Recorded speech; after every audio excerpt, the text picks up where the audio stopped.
Chers frères et sœurs, chers amis, que la paix et la grâce de Dieu soient avec vous tous. En ce matin, chers amis, encore une fois, nous allons méditer sur la parole de Dieu. Nous avons commencé une série, chers amis, sur la gloire ou bien le nom de Dieu. Hier, nous avons vu ensemble que symbolise le nom de Dieu. Et nous avons conclu à travers les textes comme Exode 33, verset 18, 19, Isaïe 42, verset 8, Jean 17, verset 4 et 6, que le nom de Dieu symbolise la gloire de Dieu. Le nom de Dieu symbolise la gloire de Dieu. Aujourd'hui, chers amis, nous allons voir un autre aspect très important. La deuxième partie, c'est que signifie le nom ou la gloire de Dieu. Que signifie la gloire ou le nom de Dieu. Parce que quand on dit gloire, on dit nom. Quand on dit nom de Dieu, on dit gloire de Dieu. C'est ça que nous allons, c'est cela que nous allons voir aujourd'hui, chers amis. Et il est écrit dans la parole de Dieu, dans Jean 1er, verset 14, il dit, « Et la parole s'est faite chair, et elle a habité parmi nous, pleine de grâce et de vérité.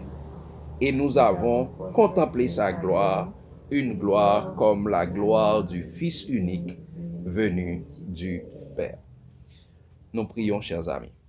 Tendre Père Céleste, merci pour ton grand amour, merci pour ta grande bonté, merci pour ta grâce, merci Seigneur Dieu. Dès qu'on remet nous de l'amour qui va gagner commencement ni fin, c'est peut-être ça conserver en nous-mêmes ta bonté. Tu veux nous instruire, nous enseigner dans la justice, nous conduire dans la justice par la puissance de ton bon esprit. Permets que Seigneur Dieu, nous soyons de bonne terre dans laquelle ta parole va tomber et que Seigneur Dieu, ta parole puisse croître en nous et de jour en jour, nous puissions croître en sagesse, en stature et en grâce devant toi et devant les hommes. Au nom de Jésus, nous te prions. Amen. Chers amis, que signifie la gloire de Dieu ou bien que signifie le nom de Dieu? Chers amis, il est dit dans la parole de Dieu, aucune prophétie de l'Écriture, et quand on parle de prophétie, on parle de parole, on peut dire également, aucune parole de l'Écriture ne peut être d'interprétation particulière, car c'est poussé par le Saint-Esprit que des hommes ont parlé de la part de Dieu. Si c'est poussé par le Saint-Esprit que des hommes ont parlé de la part de Dieu, c'est aussi poussé par le Saint-Esprit que des hommes peuvent interpréter correctement la parole de Dieu, les Écritures, sans aller au-delà de ce qui est écrit, ni ajouter, ni retrancher dans les 66 livres de la Bible.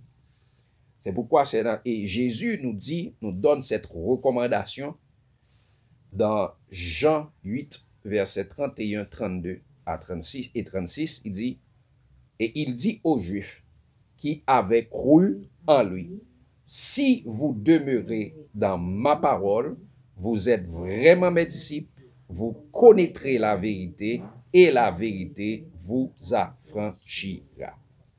Que signifie la gloire de Dieu?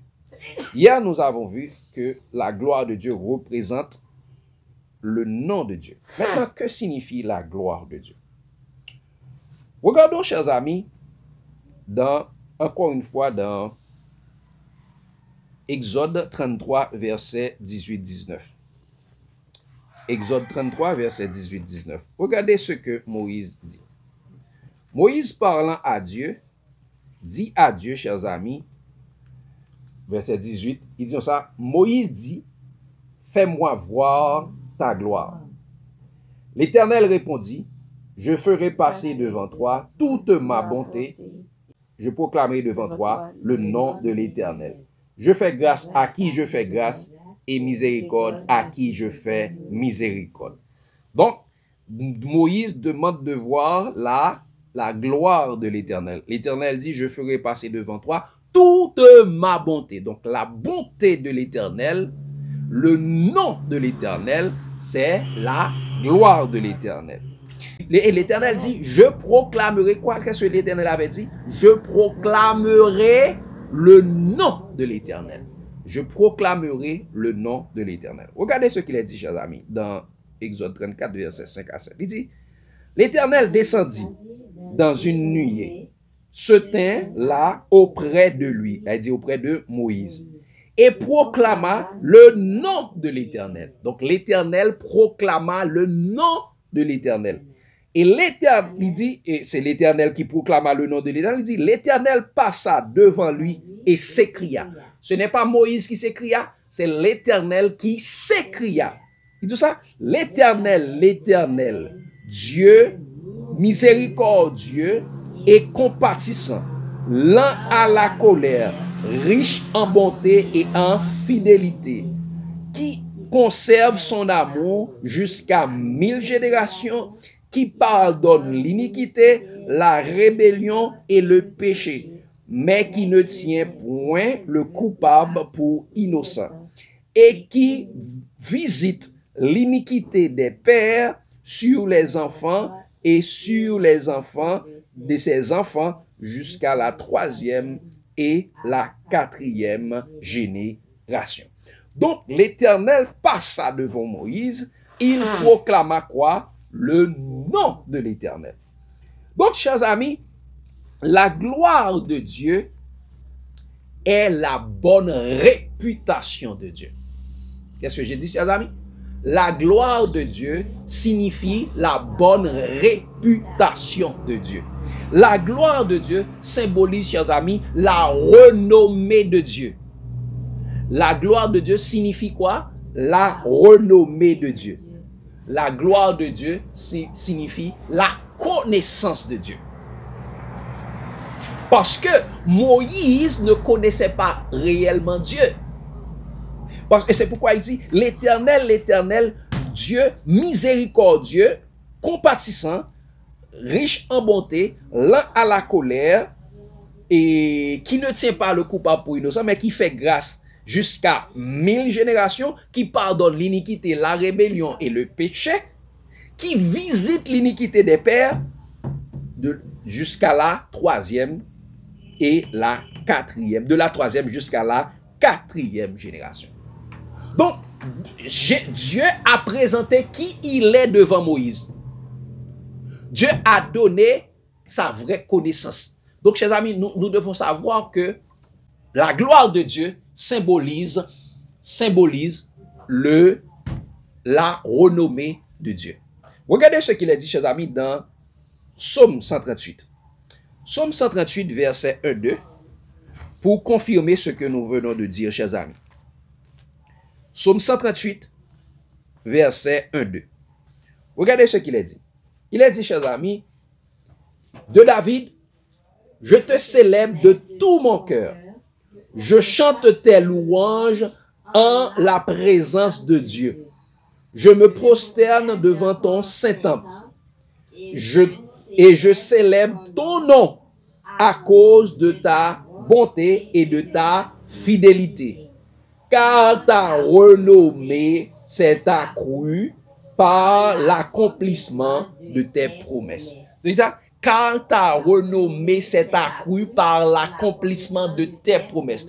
Donc, chers amis, le nom, ouais, on parle de nom et on parle de renommée. Donc, chers amis, la gloire de Dieu, ou bien le nom de Dieu signifie la renommée de Dieu. Et quand on parle de renommée, ça veut dire, réputation. Personnalité, bon Dieu, répand de tous côtés. Connaissance, bon Dieu, répand de tous côtés, chers amis. C'est ça. C'est ce que signifie la gloire de Dieu.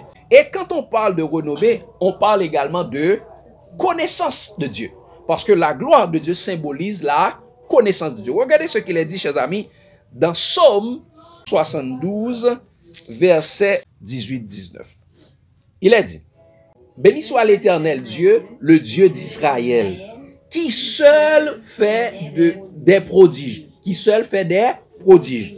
Il dit, béni soit à jamais son nom glorieux, que toute la terre soit remplie de sa gloire. Amen. Amen. Il dit, béni soit son nom glorieux, que toute la terre soit remplie de sa gloire. Amen. Amen.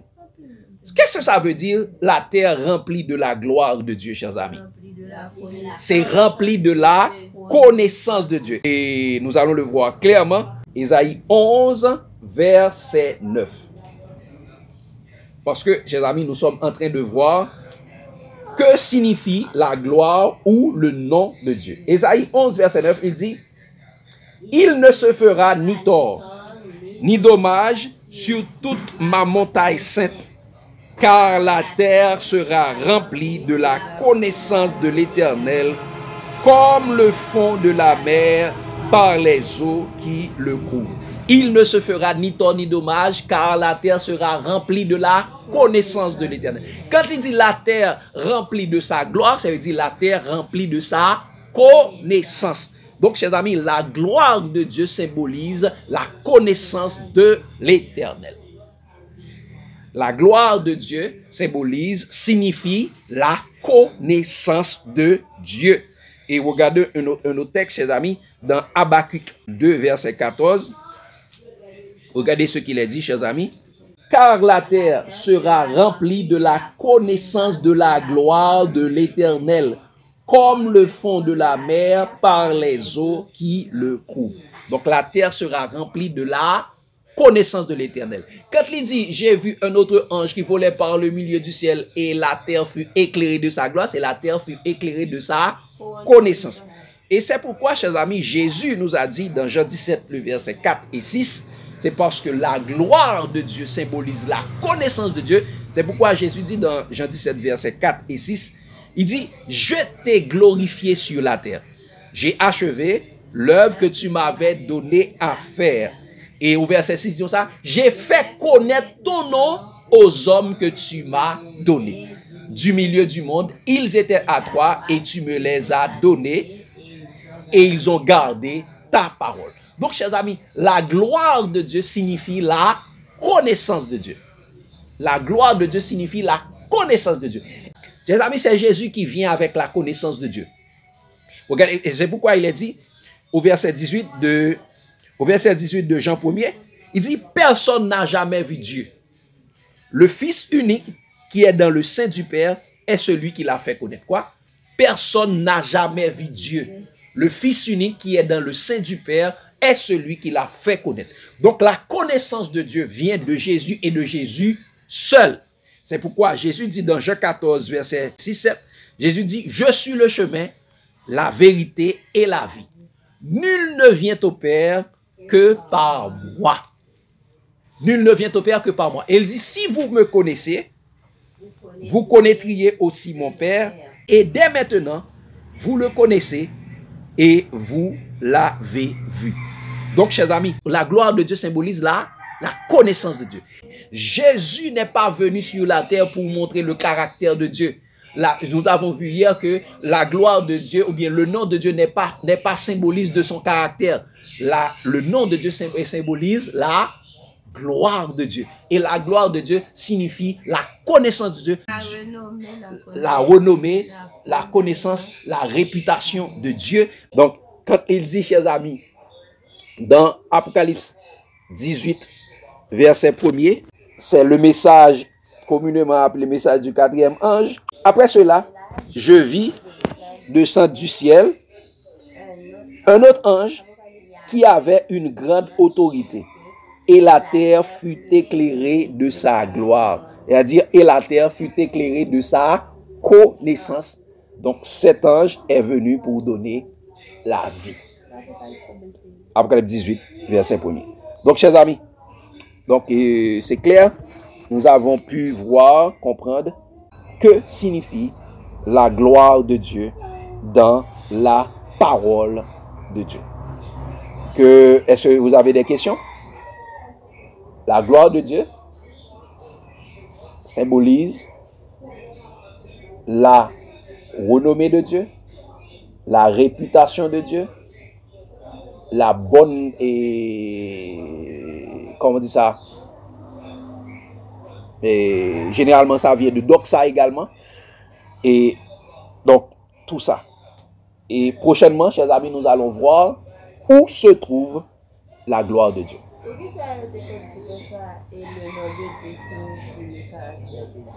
Eh bien, chers amis, moun qui dit ça, chers amis, ce sont des personnes qui sont initiées consciemment ou inconsciemment dans la Kabbale juive. C'est de la Kabbale juive que vient, on dit que le nom de Dieu, c'est le caractère. Et quand on parle de caractère, chers amis, quand les Juifs parlent de caractère, les Juifs parlent du tétragramme sacré. Et les 4 lettres. Et c'est pourquoi lorsqu'ils prononcent le nom lorsqu'ils arrivent dans un endroit où on parle du nom de Dieu, ils ne prononcent pas le nom. Ou bien lorsqu'ils retranscrivent la Bible, et quand ils arrivent à la partie où on parle de tétragramme sacré, ils changent de plume. Elle dit, c'est cette lettre, ces lettres sont sacrées, il ne faut pas l'écrire avec n'importe quelle plume. Il change de plume. Donc c'est ça. Eh bien, malheureusement, les Juifs sont restés attachés avec la lettre. Ils ne sont pas attachés avec la parole. Et ils disent, vous sondez les Écritures parce que vous pensez avoir en elles la vie éternelle. Ce sont elles qui rendent témoignage de moi et vous ne voulez pas venir vers moi. Ils n'aiment pas la parole, mais il reste attaché avec les Écritures. Alors que Jésus dit, la lettre tue. Mais c'est la parole qui vivifie. La lettre tue. Chers amis. Que Dieu vous bénisse abondamment, chers amis. L'amour de Christ nous presse. Amen.